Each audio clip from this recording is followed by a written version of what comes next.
I knew from my 15 years previous in my previous firm that I trained a lot of people. I trained a lot of people and I saw a lot of people that came into the company with a lot of potential, spent a lot of time with them, and then they left. Whether they left out of the industry completely or they stayed in the industry and then moved to a different brokerage. And when I saw that, this always just seemed like a revolving door. What's up, everyone? Welcome to my podcast where I chat with real estate agents. We talk about their success, their challenges, and their strategies they're using, and tips for anyone to be successful in this competitive and rewarding industry. Whether you're a brand new agent, a seasoned veteran, or just curious about the industry, this podcast is for you. Sit back, relax, enjoy the show. Today, my special guest is Mason Wu. Welcome, Mason. Please introduce yourself and which market you're out of. Hi, Laura. Yes, thank you for inviting me onto your podcast. I am located in Seattle, Washington market and the Pacific Northwest. Awesome.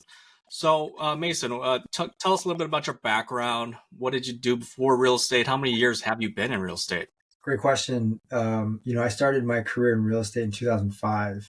Right before getting my real estate license, I was working for Kinko's. And at that time, I was at Kinko's for 2 years, and they were going through a transition because they were getting acquired by FedEx. And at my time with Kinko's, I was a manager in training at that time. My boss he came from the real estate background to work at Kinko's as a store manager. And then since I was training under him, and he did not necessarily like the merger between FedEx and Kinko's. So he kind of planted in my ear that he was going to be moving on back into real estate. And at this time, I was probably a year into it, and I was thinking, well, if he's going into real estate, I've always had interest in real estate. My family always owned properties and had rental properties, so I thought maybe I should look into that as well. So when he left, that kind of gave me the idea that I'll just kind of put this in the back of my mind. Going into my second year and being a branch manager, I lost my hair. And I was like, this was too stressful. I didn't necessarily like the environment and industry. So then I was like, maybe this real estate thing, this is the right time to do it. So in 2005, it was really booming at that time in real estate. And so it felt like that was the right time to jump off of the whole FedEx working for them and then dive into real estate. And now it's going on to like 18 years in real estate at this point. Wow. Okay. So 18 years is a long, long time. Can you talk a little bit about your journey along the way? How many brokerages have you been with? How did you ultimately end up at EXP? Great question. I've only been at one other brokerage, and so when I got my license, I came across in the Seattle magazine, they had articles of some of the top agents in the Seattle area. And as I was going through it, I recognized someone in there, and that was a high school classmate of mine. So I reached out to that classmate, had lunch with him, and then kind of got my foot in the door with him as being kind of my mentor in the industry. And it was a family-owned business that he was working at. So I kind of naturally just fell into a role of assisting him, kind of being a mentor on that sales side. Then it turned into 15 years of sales and kind of operations and kind of managing broker type of situation. So 15 years at that point, I kind of just realized that, there's always pros and cons and from every kind of situations, but I kind of saw that there was limiting factors in being in a smaller family-owned business. And ultimately, I kind of realized, it wasn't my business. I realized that this was any kind of leadership decisions. They took my input, but in the end, it wasn't my decision. I kind of felt like, if I was going to have more control over my business, kind of my own destiny, then I needed to look elsewhere. So I had choices in front of me, choices of, either joining another brokerage. I could open up my own shop, being a managing broker. I could just be a solo business entrepreneur. And as I looked through those different options, I also came across EXP, and then kind of doing my due diligence to kind of interview other individual owners over their own real estate company, and then kind of just weighing out pros and cons with every option. EXP, what they offered was, when I truly understood that the platform would allow leverage and allow multiple streams of income and just allow me to scale with help, essentially. If I was to start my own business, I don't think that I would have enjoyed the fact of being audited every other year by the state. I don't think I wanted to deal with kind of the admin of owning my own brokerage. And so that was a huge plus to know that EXP would take on that. Then from the other aspect of, building a business, if I knew from my 15 years previous in my previous firm that I trained a lot of people. I trained a lot of people and I saw a lot of people that came into the company with a lot of potential, spent a lot of time with them, and then they left. Whether they left out of the industry completely or they stayed in the industry and then moved to a different brokerage. And when I saw that, this always just seemed like a revolving door. And then seeing the EXP model, I saw that the EXP offered kind of a solution to all of this problems that a small brokerage was having, this turnover that was happening. I felt like with the EXP model, just being able to grow and the fact that I could help others, even if I train them and help them grow and help them to be successful, that my goal is to help them reach their goals. And I would want them to exceed everything that I'm doing.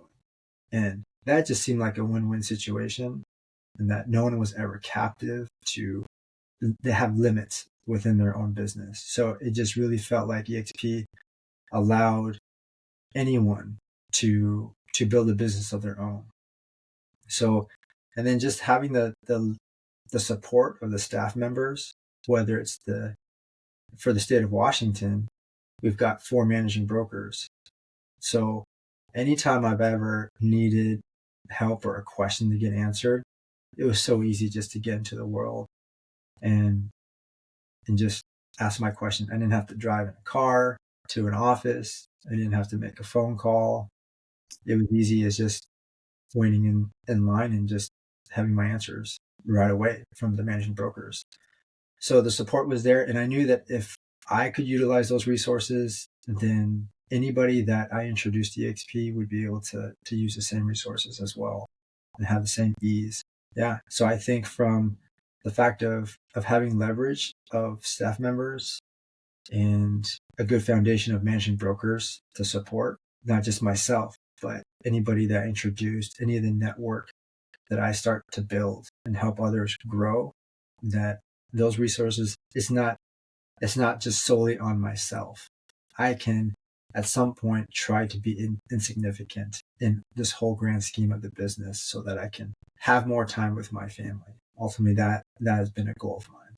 Wow, that's a great response. A lot to unpack there. I mean, with your extensive experience, I mean, eventually becoming like a managing broker, like you said, I mean, you have that experience. You're on a different level, whereas newer agents that come in the business, we're like just trying to survive, trying to get a couple closings, and you're talking about the gradual progress of an agent's career and going from being an agent to possibly managing broker and then opening up your own brokerage.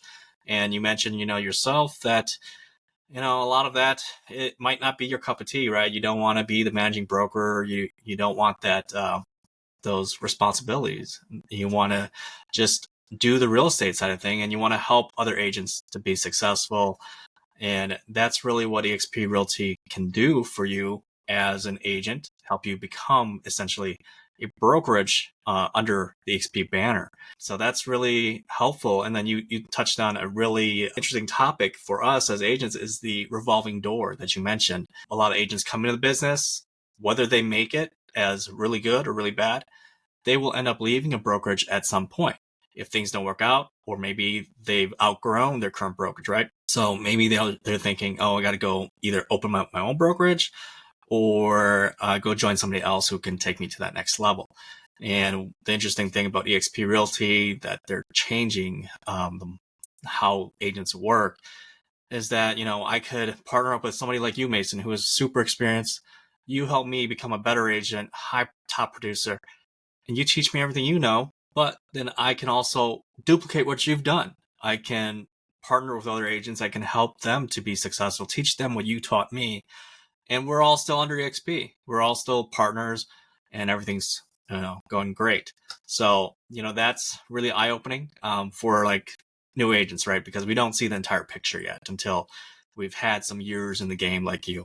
So can you talk about your production? I mean, have you achieved icon status at EXP? Icon is where after you've capped out on your commission split, then you can earn back your commission split in the form of stocks. You get 100% of your splits back.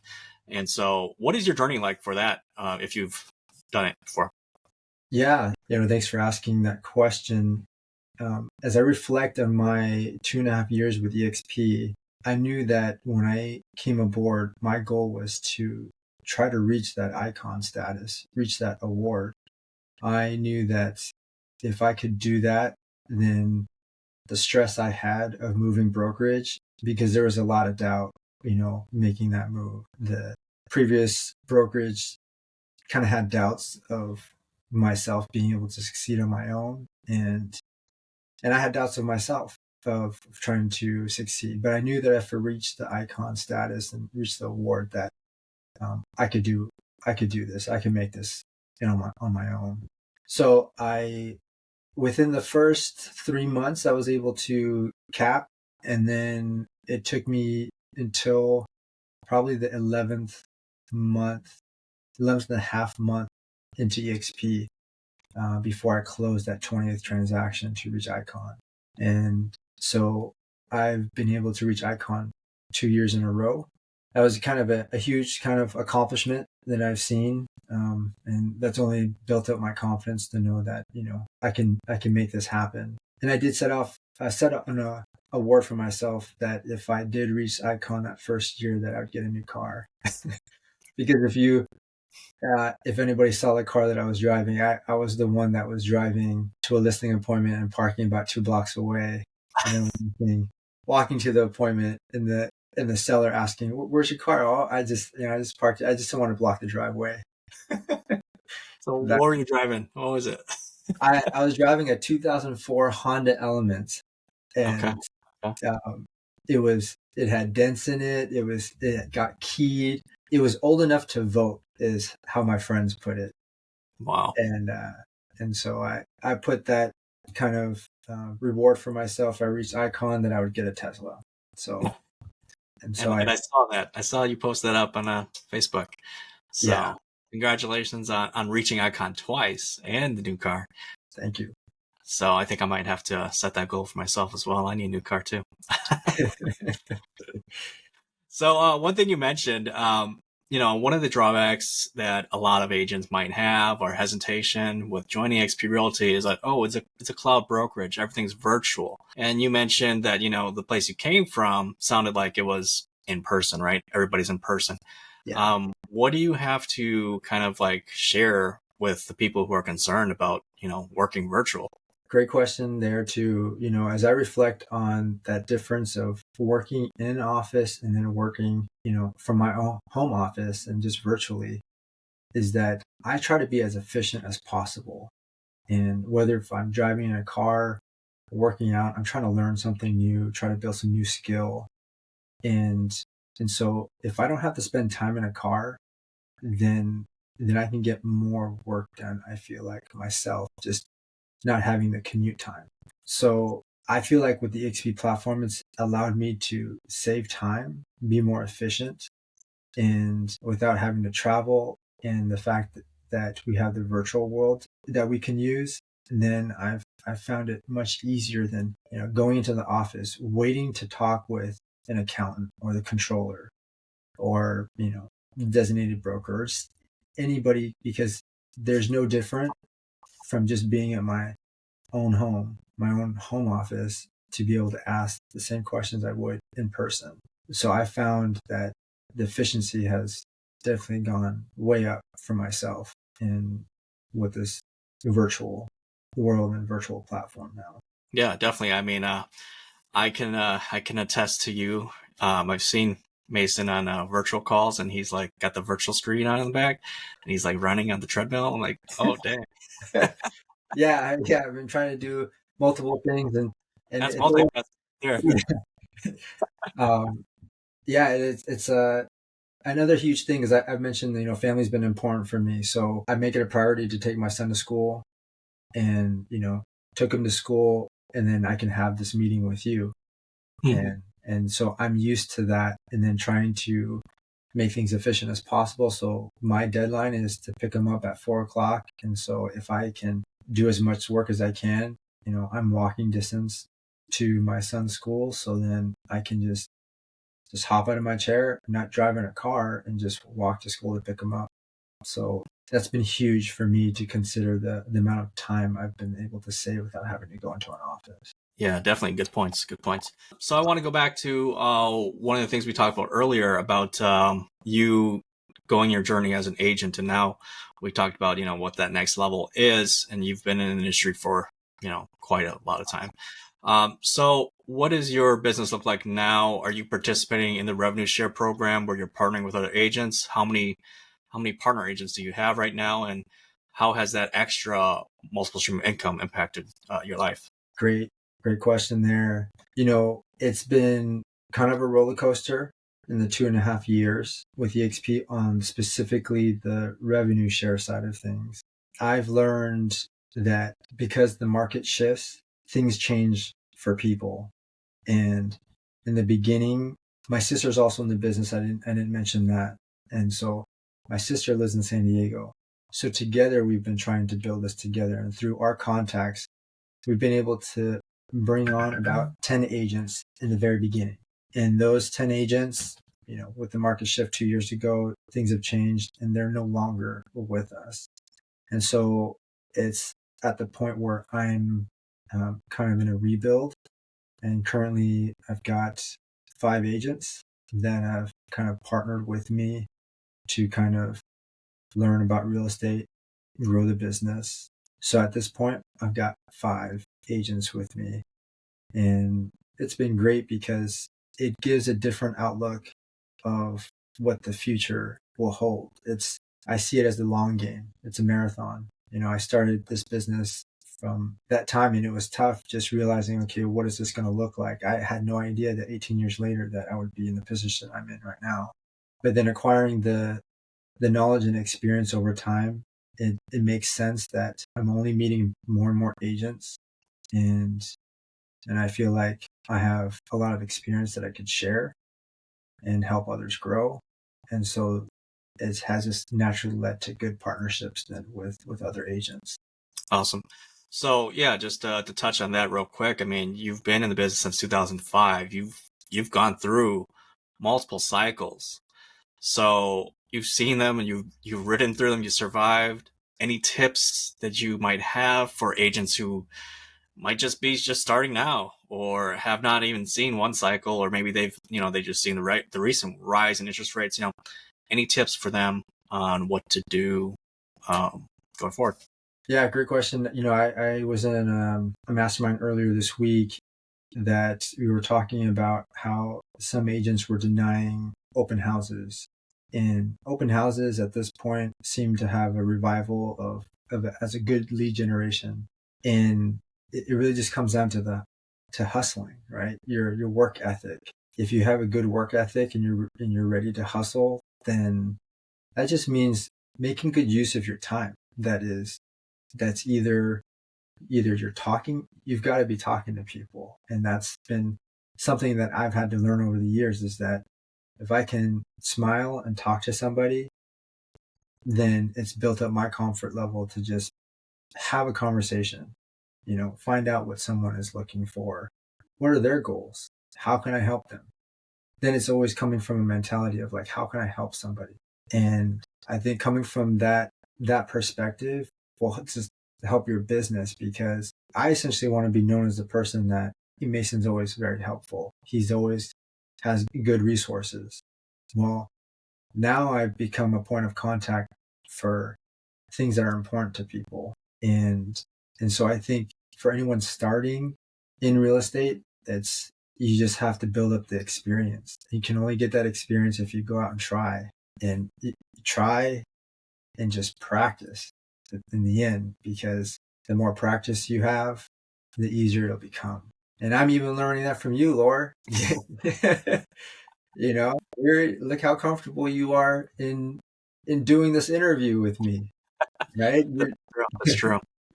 Yeah. I mean, we come across agents all the time, right? That they're so worried about the small things, like even as simple as video. Like, what kind of camera do I need? What kind of mic do I need? It's like as simple as, hey, look, you have a cell phone, right? You have selfie mode. Just start Yeah. on there. It doesn't have to be perfect. You're probably gonna be terrible at first, just and cringy. Just upload those videos. It's better to be done than better to be done perfectly, because perfect's going to take a lot of time and practice, like you mentioned. Yeah. So with that said, I mean, I want to be respectful of your time. Is there any closing statement you want to leave with? I don't. I think, well, the one thing is, like, I've come across some agents that are kind of on the fence of, whether EXP is the right model or the right business or the right platform for themselves.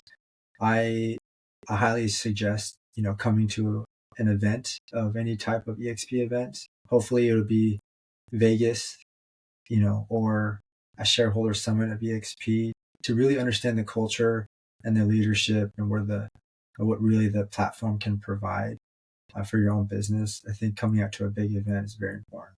Yeah. Definitely. And we do have, at the time of the recording here, next week is EXP Con, and we're both going to be there. So I will see you there. Yeah. Mason, thank you again so much for your time and just sharing the knowledge with the people. So thank you again. Thank you, Laura, for having me. All right. Have a good one. Thank you.